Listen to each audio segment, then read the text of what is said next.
আসসালামু আলাইকুম বন্ধুরা, আপনাদেরকে স্বাগতম আমাদের চ্যানেল ইতিহাসের গল্প ও স্থানে। ভাবুন তো, এমন একটি জেলা যেখানে শুধু ইতিহাসই নয়, খাবারের স্বাদও শত বছরের ঐতিহ্য বহন করে। হ্যাঁ বন্ধুরা, আজ আমরা কথা বলবো বগুড়ার কিছু বিখ্যাত ও সুস্বাদু খাবার নিয়ে, যেগুলোর স্বাদ এতটাই অসাধারণ যে অনেক মানুষ শুধু এই খাবারগুলোর জন্যই বগুড়ায় ভ্রমণে আসে। তাহলে বন্ধুরা, চলুন শুরু করা যাক বগুড়ার স্বাদের এক মজাদার ভ্রমণ। প্রথমেই বলতে হয় বগুড়ার বিখ্যাত সরা দইয়ের কথা। বাংলাদেশে যদি কোনো জেলার নাম দইয়ের জন্যে সবচেয়ে বেশি শোনা যায়, তাহলে সেটি হল বগুড়া। বগুড়া শহরের বিভিন্ন পুরনো মিষ্টির দোকানে পাওয়া যায় এই বিখ্যাত দই। মাটির ছোট সরা বা পাত্রে জমিয়ে তৈরি করা হয় এই দই। দুধকে দীর্ঘ সময় ধরে জাল দিয়ে ঘন করা হয়, তারপর বিশেষ পদ্ধতিতে জমিয়ে তৈরি হয় এই দই। উপরের হালকা লালচে স্তর আর নিচে ঘন মিষ্টি দই।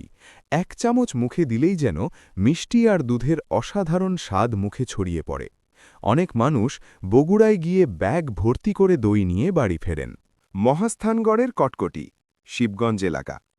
এরপর আসি মহাস্থানগড়ের বিখ্যাত কটকটিতে, যা পাওয়া যায় বগুড়ার শিবগঞ্জ উপজেলার মহাস্থানগড় এলাকায়। মহাস্থানগড় বাংলাদেশের অন্যতম প্রাচীন ঐতিহাসিক স্থান। কিন্তু এখানে ঘুরতে গেলে আরেকটি জিনিস চোখে পড়বেই। রাস্তার পাশে সারি সারি দোকানে রাখা কটকটি। চিনি বা গুড় দিয়ে তৈরি এই কটকটি দেখতে সাদা বা হালকা বাদামি রঙের হয়। এক কামড় দিলে শোনা যায় কটকট শব্দ। সেখান থেকেই নাকি এর নাম কটকটি। ইতিহাস দেখতে এসে পর্যটকরা এই মচমচে মিষ্টি না খেয়ে প্রায়ই ফিরতে পারেন না। লাচ্ছা সেমাই, বগুড়া শহর। এরপর আসি বগুড়া শহরের আকবরিয়া মিষ্টান্ন ভাণ্ডারের বিখ্যাত লাচ্ছা সেমাইয়ের কথায়। এই সেমাই দেখতে এতটাই পাতলা ও সুন্দর যে মনে হয় সোনালি সুতো দিয়ে তৈরি। বিশেষ করে ঈদের সময় এই লাচ্ছা সেমাইয়ের চাহিদা অনেক বেড়ে যায়। দুধ, চিনি, কিশমিশ আর বাদাম দিয়ে রান্না করলে এর স্বাদ হয়ে যায় অসাধারণ। অনেক মানুষ দূর দূরান্ত থেকে শুধু এই লাচ্ছা সেমাই কিনতে বগুড়ায় আসেন। খাস্তা বিস্কুট ও চানাচুর, বগুড়া শহরের পুরনো বেকারি। বগুড়ায় গেলে আরেকটি জনপ্রিয় নাস্তা হল খাস্তা বিস্কুট ও চানাচুর।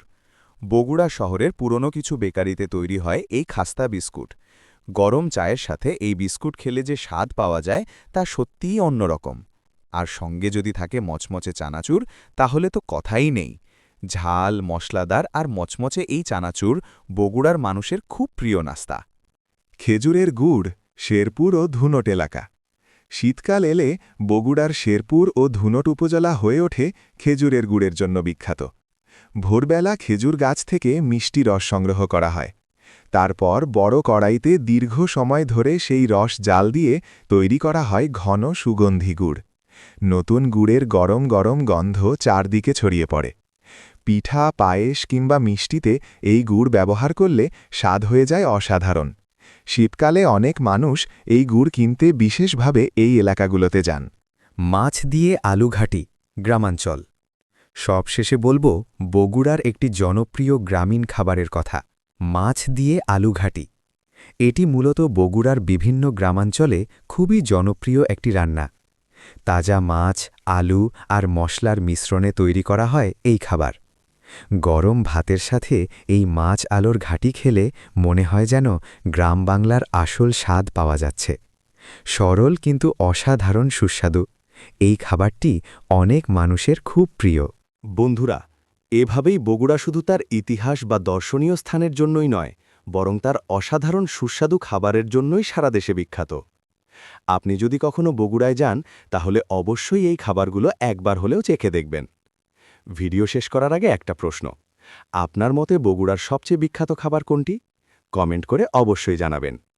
ভিডিওটি ভালো লাগলে লাইক দিন, শেয়ার করুন এবং আমাদের চ্যানেল ইতিহাসের গল্প ও স্থান সাবস্ক্রাইব করতে ভুলবেন না। আজ এ পর্যন্তই। আল্লাহ হাফেজ।